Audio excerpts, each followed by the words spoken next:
you once again with the same topic that we have already discussed yesterday. That is the same series for that one. Yesterday we have talked about the section of testes, which was a longitudinal sectional, and now we are going to discuss with the transverse section of the testes. So here we will be seeing the sort of structure which you are able to see over here is the transverse section of this one. Here when we are going to cut into the transfer format like this one, then you will be able to see this picture. Like in this, the outer part you are able to see in the form of visceral peritoneum, and inside this one, this is the tunica albuginea. Tunica albuginea, which we have studied over here in this green layer, that is the tunica albuginea. And just after the tunica albuginea, there is another layer that is known as the tunica vasculosa. And tunica vasculosa basically is having a rich supply of the blood. That is the reason it is known as tunica vasculosa. And this tunica albuginea is got to insert inside the testis. That is the reason it is producing the septum. Because of the septum, this testis is going to get divided into small lobules. These are the lobes. And inside each lobe there is a 1 to 4 convoluted tubule, which is known as the seminiferous tubule. So here is the section of seminiferous tubule. Okay, so this one is seminiferous tubule, which is there inside this testis. This section we have taken over here. Okay, so this is supplied by the blood vessels, as I have already told you, because that blood supply is all because of the tunica vasculosa. Okay, so this one is a vasculosa layer, upper one is a tunica albuginea layer, then there is a seminiferous tubule. Inside the seminiferous tubule you are able to see this group of cells. These outer one cuboidal cells are basically called that germinal epithelium layer, that is cuboidal nature. Basically this is germinal or the outer layer, and just inside this one, this is the germinal epithelium, the outer one. Okay, just inside this one you are able to see the type of cell which is elongated. Here you are able to see these are elongated cells, or basically pyramidal in shape, and these are known as Sertoli cells, and their main function is to provide the nutrition to these developing sperms. Okay, and it is known as Sertoli cells. And next thing is connective tissue. The sort of tissue which is present in between these seminiferous tubule is known as basically connective tissue. And inside this connective tissue there is a group of cells which is known as the Leydig cell. So now we will proceed one by one.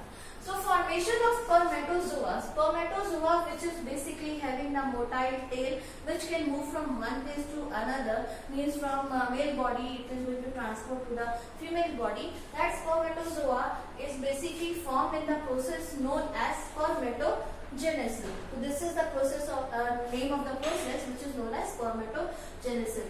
And the cells which are going to produce this spermatozoa is known as spermatogonia.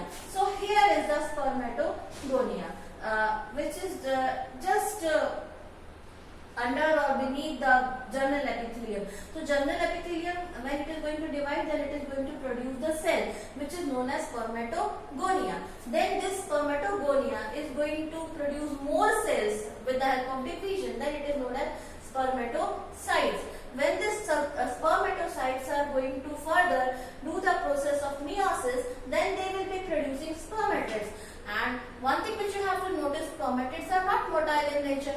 Okay, then they are going to get tail in the process of metamorphosis. Then they will be known as spermatozoa. And this spermatozoa, the process of formation, the entire process in which this spermatogonia is going to transform into spermatozoa.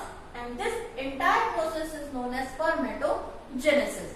Okay, so now we will be talking about the function of Sertoli cells. The first and the foremost function of the Sertoli cell is to provide the nutrition, as we have seen over here, is to provide the nutrition. Now next thing, it is going to also secrete androgen. Androgen is basically, endo means basically male. So androgen is a male hormone, which is the binding, androgen binding protein is going to be secreted by this Sertoli cell. Next thing, it is also producing some sort of inhibin proteins which is going to suppress this follicle stimulating hormone, and as well as it is going to regulate spermatogenesis. the help of Sertoli cells. So how many functions we have discussed? Nutrition, then release of androgen binding protein, then inhibin protein, which is going to suppress this follicle stimulating hormone, as well as it is going to regulate spermatogenesis. Next thing, when we are talking about the interstitial cells, so these are the interstitial cells which are also known as Leydig cells, Leydig cells. Okay, so this is a small group of large polygonal cells. So these are polygonal, the black cells you are able to see.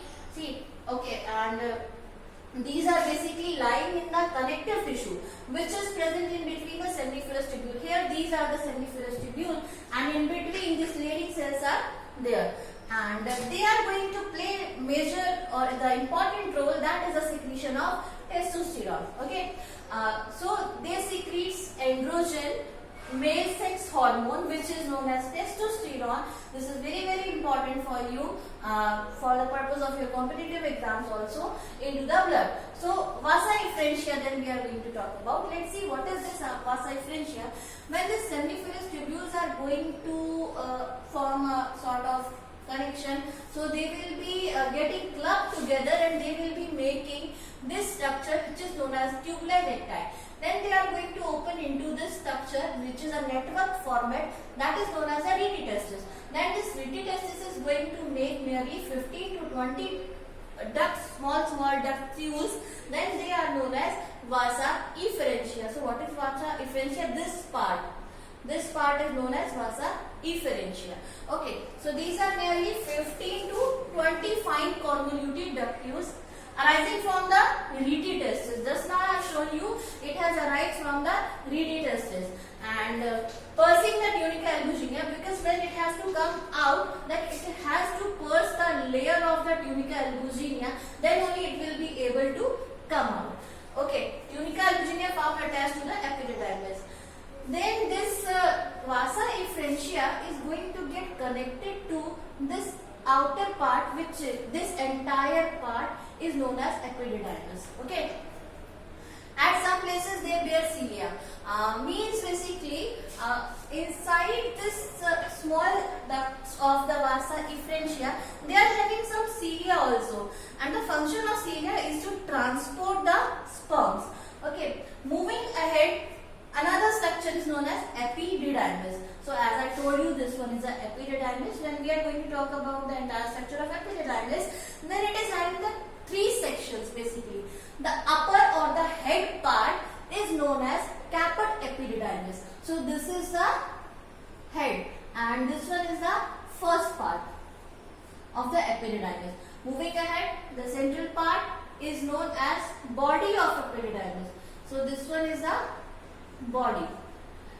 And next one, when we will proceed further, then the down part is known as cauda epididymis. Cauda epididymis is basically termed as the tail of the epididymis. That is why it is known as the cauda. Cauda basically stands for the term tail. So this epididymis is a tightly packed. It is a tightly packed, coiled, elongated tubule, and it is having how many sections? Caput, corpus, cauda. So this one is the caput. This is corpus, and next one is the cauda. How many parts? Three sections it is having. So first one caput, centralized, corpus, and the last part is known as the cauda. So this is what is all about the epididymis. There are few more parts which are still remaining that we are going to continue in our next video. Thank you.